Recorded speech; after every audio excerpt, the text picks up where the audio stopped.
15वां अध्याय। धेनुकासुर का उद्धार और ग्वाल बालों को कालिया नाग के विष से बचाना। श्री सुखदेव जी कहते हैं, परीक्षित, अब बलराम और श्री कृष्ण ने पौगंड अवस्था से अर्थात छठे वर्ष में प्रवेश किया था। अब उन्हें गोए चराने की स्वीकृति मिल गई। वे अपने सखा ग्वाल बालों के साथ गोए चराते हुए वृंदावन में जाते और अपने चरणों से वृंदावन को अत्यंत पावन करते। यह वन गौ के लिए हरी हरी घास से युक्त एवं रंग बिरंगे पुष्पों की खान हो रहा था। आगे आगे गौएं, उनके पीछे पीछे बांसुरी बजाते हुए श्याम सुंदर।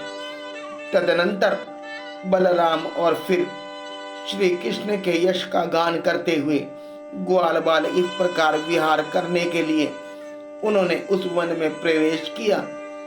उस वन में कहीं तो भौरे बड़ी मधुर गुंजार कर रहे थे, कहीं झुंड के झुंड हरिण चौकड़ी भर रहे थे और कहीं सुंदर सुंदर पक्षी चहक रहे थे। बड़े ही सुंदर सरोवर थे जिनका जल महात्माओं के हृदय के समान स्वच्छ और निर्मल था। उनमें खिले हुए कमलों से सौरभ से सुवासित होकर शीतल मंद सुगंध वायु उस वन की सेवा कर रही थी। इतना मनोहर था वह वन कि उसको देखकर भगवान ने मन ही मन उसमें विहार करने का संकल्प किया। पुरुषोत्तम भगवान ने देखा कि बड़े बड़े वृक्ष फल और फूलों के बाहर से झुककर अपनी डालियां और नूतन कपोलों की लालिमा से उनके चरणों का स्पर्श कर रहे हैं। तब उन्होंने बड़े आनंद से कुछ मुस्कुराते हुए अपने बड़े भाई बलराम जी से कहा। भगवान श्री कृष्ण ने कहा, देव शिरोमणि, यूं तो बड़े बड़े देवता आपके चरण कमलों की पूजा करते हैं, परंतु देखिए तो ये वृक्ष भी अपनी डालियों से सुंदर पुष्प और फलों की सामग्री लेकर आपके चरण कमलों में झुक रहे हैं, नमस्कार कर रहे हैं।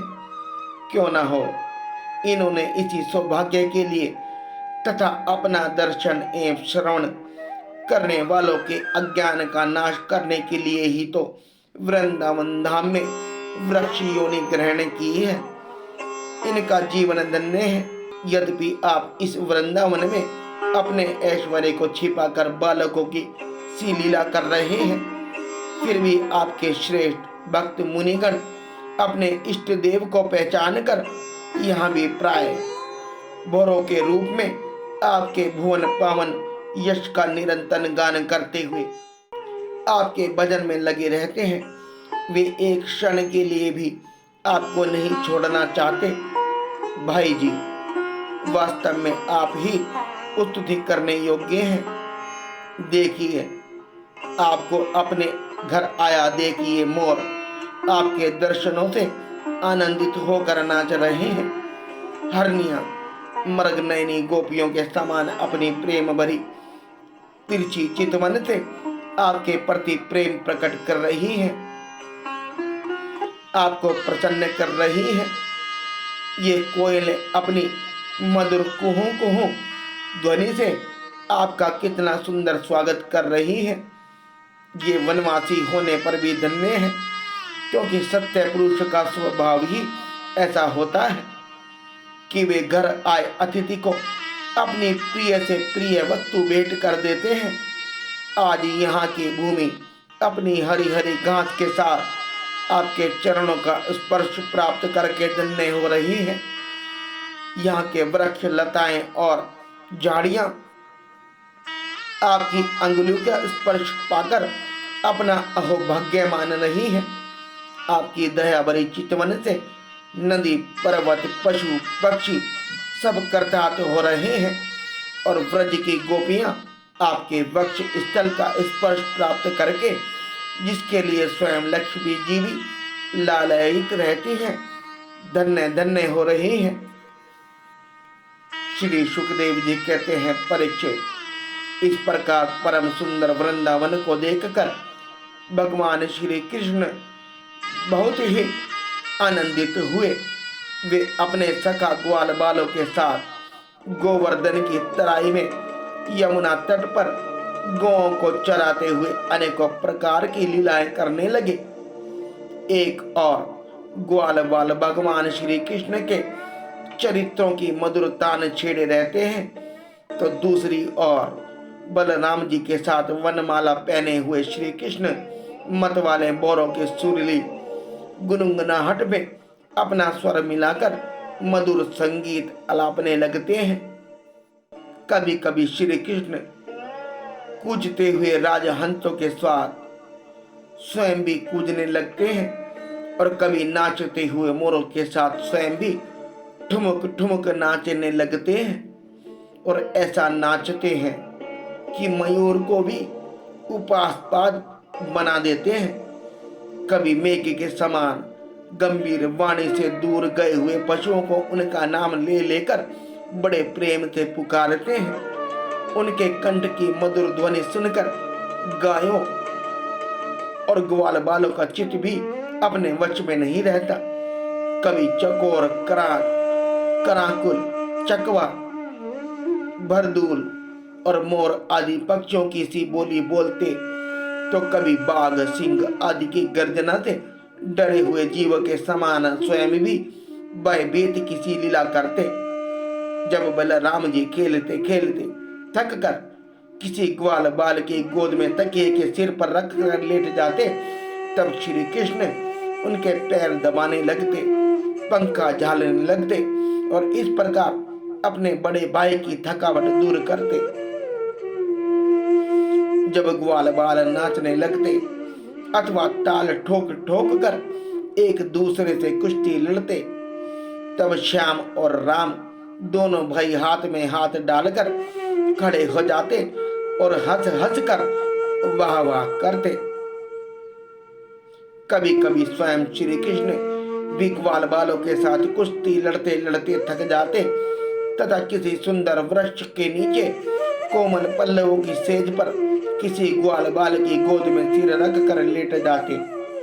परीक्षित, उस समय कोई कोई पुण्य के मूर्तिमान स्वरूप ग्वाल बाल महात्मा श्री कृष्ण के चरण दबाने लगते और दूसरे निष्पाप बालक उन्हें बड़े बड़े पत्तों या अंगोछियों से पंखा जलने लगते। किसी किसी के हृदय में प्रेम की धारा उमड़ आती तो वह धीरे धीरे उदार शिरोमणि परम मनस्वी श्री कृष्ण की लीलाओं के अनुरूप उनके मन को प्रिय लगने वाले मनोहर गीत गाने लगता। भगवान ने इस प्रकार अपनी योग माया से अपने ऐश्वर्य को स्वरूप को छिपा रखा था। वे ऐसी लीलाएं करते जो ठीक ठीक गोप बालक को किसी मालूम पड़ती है। स्वयं भगवती लक्ष्मी जिनके चरण कमलों की सेवा में संलग्न रहती हैं, वे ही भगवान इन ग्रामीण बालकों के साथ बड़े प्रेम से ग्रामीण खेल खेला करते थे। परीक्षित, ऐसा होने पर भी कभी कभी उनकी ऐश्वर्यमयी लीलाएं भी प्रकट हो जाती हैं। बलराम जी और श्री कृष्ण के सखाओं में एक प्रधान गोप बालक थे, श्री दामा। एक दिन उन्होंने तथा सुबल और स्तोत्र कृष्ण, छोटे कृष्ण आदि ग्वाल बालों ने श्याम और राम से बड़े प्रेम के साथ कहा, हम लोगों को सर्वदा सुख पहुंचाने वाले बलराम जी, आपके बाहुबल की तो कोई था ही नहीं है। हमारे मनमोहन श्री कृष्ण, दुष्टों को नष्ट कर डालना तो तुम्हारा स्वभाव ही है। यहाँ से थोड़ी ही दूर पर एक बड़ा भारी वन है, बस उसमें पात के पात ताड़ के वृक्ष बड़े पड़े रहते हैं। वहां बहुत से ताड़ के फल पक पक कर गिरते रहते हैं और बहुत से पहले के गिरे हुए भी हैं, परंतु वहां धेनुका नाम का एक दुष्ट दैत्य रहता है। उसने उन फलों पर रोक लगा रखी है। बलराम जी और भैया श्री कृष्ण, यह दैत्य गधे के रूप में रहता है। वह स्वयं बड़ा बलवान है ही, उसके साथ और भी बहुत से उसके समान बलवान दैत्य उसी रूप में रहते हैं। मेरे शत्रुघाती भैया, उस दैत्य ने अब तक न जाने कितने मनुष्य खा डाले हैं। यही कारण है कि उसके डर के मारे मनुष्य उसका सेवन नहीं करते और पशु पक्षी भी उस जंगल में नहीं जाते। उसके फल हैं तो बड़े सुगंधित, परंतु हमने कभी नहीं खाए। देखो ना, चारों ओर उन्हीं की मंद मंद सुगंध फैल रही है। तनिक सा ध्यान देने से उसका रस मिलने लगता है। श्री कृष्ण, उनकी सुगंध से हमारा मन मोहित हो गया है और उन्हें पाने के लिए मचल रहा है। तुम हमें वे फल अवश्य खिलाओ। दाऊ दादा, हमें उन फलों की बड़ी उत्कंठा अभिलाषा है। आपको रुचे तो वहां अवश्य चलिए। अपने सखा ग्वाल बालों की यह बात सुनकर भगवान श्री कृष्ण और बलराम जी दोनों हंसे और फिर उन्हें प्रसन्न करने के लिए उनके साथ ताल वन के लिए चल पड़े। उस वन में पहुंचकर बलराम जी ने अपनी वहां से उन ताड़ के पेड़ों को पकड़ लिया और मत वाले हाथी के बच्चे के समान उन्हें बड़े जोर से हिलाकर बहुत से फल नीचे गिरा दिए। जब गधे के रूप में रहने वाले दैत्य ने फलों को गिरने का शब्द सुना, तब वह पर्वतों के साथ सारी पृथ्वी को कपाता हुआ उनकी ओर दौड़ा। वह बड़ा बलवान था। उसने बड़े वेग से बलराम जी के सामने आकर अपने पिछले पैरों से उनकी छाती में दुलत्ती मारी और इसके बाद वह दुष्ट बड़े जोर से रेंकता हुआ वहां से हट गया। राजन, वह गधा क्रोध से भरकर फिर रेंकता हुआ दूसरी बार बलराम जी के पास पहुंचा और उनकी ओर पीट करके फिर बड़े क्रोध से अपने पिछले पैरों की दुलत्ती चलाई। बलराम जी ने अपने एक ही हाथ से उसके दोनों पैर पकड़ लिए और उसे आकाश में घुमाकर एक ताड़ के पेड़ पर दे मारा। घुमाते समय ही उस गधे के प्राण पखेरु उड़ गए थे। उसके गिरने की चोट से वह महान ताड़ का वृक्ष, जिसका ऊपरी भाग बहुत बड़ा विशाल था, स्वयं तो तड़तड़ा कर गिर ही पड़ा। सटे हुए दूसरे वृक्ष को भी उसने तोड़ डाला। उसने तीसरों को, तीसरे ने चौथे को, इस प्रकार एक दूसरे को गिराते हुए बहुत से ताल वृक्ष गिर पड़े। बलराम जी के लिए तो यह एक खेल था, परंतु उनके द्वारा फेंके हुए गधे के शरीर से चोट खा खाकर वहां सब के सब ताड़ हिल गए। ऐसा जान पड़ा मानो सबको झंझावत ने झकोर दिया हो। भगवान बलराम स्वयं जगदीश्वर हैं। उनमें यह संसार ठीक वैसे ही ओतप्रोत है जैसे सूतों में वस्त्र। तब भला उनके लिए कौन ही है आश्चर्य की बात है। उस समय धेनु का सिर के भाई बंधु अपने भाई के मारे जाने से क्रोध के मारे आग बबूला हो गए। सब के सब गधे बलराम जी और श्री कृष्ण पर बड़े वेग से टूट पड़े।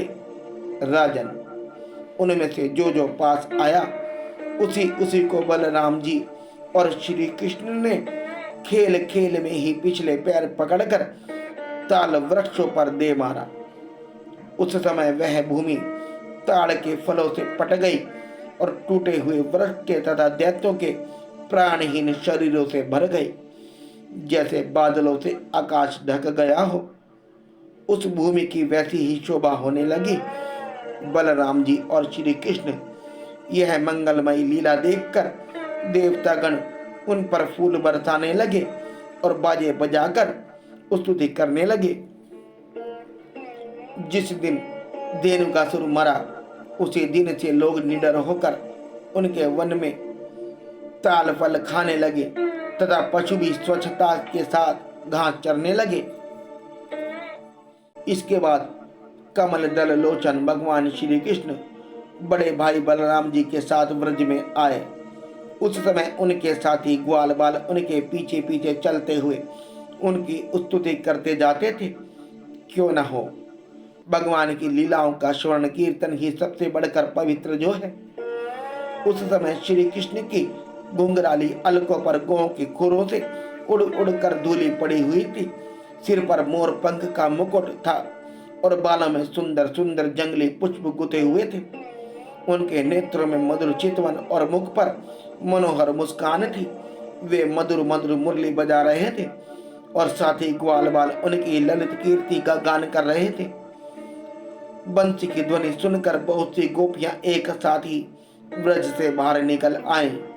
उनकी आंखें न जाने कब से श्री कृष्ण के दर्शन के लिए तरस रही थी। गोपियों ने अपने नेत्र रूप भ्रमरों से भगवान के मुखराविंद का मरकंद रस पान करके दिन भर के विरह की जलन शांत की और भगवान भी उनकी लाज भरी हंसी तथा विनय से युक्त प्रेम भरी तिरछी चितवन का सत्वार स्वीकार करके व्रत में प्रवेश किया। उधर यशोदा मैया और रोहिणी जी का हृदय वात्सल्य स्नेह से उमड़ रहा था। उन्होंने श्याम और राम के घर पहुंचते ही उनकी इच्छा के अनुसार तथा समय के अनुरूप पहले से ही सोच संजो कर रखी हुई वस्तुएं उन्हें खिलाई और पहनाई। माताओं ने तेल उपटन आदि लगाकर स्नान कराया। इससे उनकी दिन भर घूमने फिरने की मार्ग थकान दूर हो गई। फिर उन्होंने वस्त्र पहनाकर दिव्य पुष्पों की माला पहनाई तथा चंदन लगाया। तत्पश्चात दोनों भाइयों ने माता का परोसा हुआ स्वादिष्ट अन्न भोजन किया। इसके बाद बड़े लाड़ प्यार से दुलार दुलार कर यशोदा और रोहिणी ने उन्हें सुंदर शैया पर सुलाया। श्याम और राम बड़े आराम से सो गए। भगवान श्री कृष्ण इस प्रकार वृंदावन में अनेकों लीलाएं करते एक दिन अपने सखा ग्वाल बालों के साथ वे यमुना तट पर गए। राजन, उस दिन बलराम जी उनके साथ नहीं थे। उस समय जेठ आषाढ़ के घाम से गोएं और ग्वाल बाल अत्यंत पीड़ित हो रहे थे। प्यास से उनका कंठ सूख रहा था, इसलिए उन्होंने यमुना जी का विशाल जल पी लिया। परीक्षित, होनहार के वश उन्हें इस बात का ध्यान ही नहीं रहा था। उस विशाल जल के पीते ही सब गोएं और ग्वाल बाल प्राणहीन होकर यमुना जी के तट पर गिर पड़े। उन्हें ऐसी अवस्था में देखकर योगेश्वरों के भी ईश्वर भगवान श्री कृष्ण ने अपनी अमृत बरसाने वाली दृष्टि से उन्हें जीवित कर दिया। उनके स्वामी और सर्वस्व तो एकमात्र श्री कृष्ण ही थे। परीक्षित, चेतना आने पर वे सब यमुना जी के तट पर उठ खड़े हुए और आश्चर्यचकित होकर एक दूसरे की ओर देखने लगे। राजन, अंत में उन्होंने यही निश्चय किया कि हम लोग विषैला जल पी लेने के कारण मर चुके थे, परंतु हमारे श्री कृष्ण ने अपनी अनुग्रह भरी दृष्टि देखकर हमें फिर से जिला दिया है।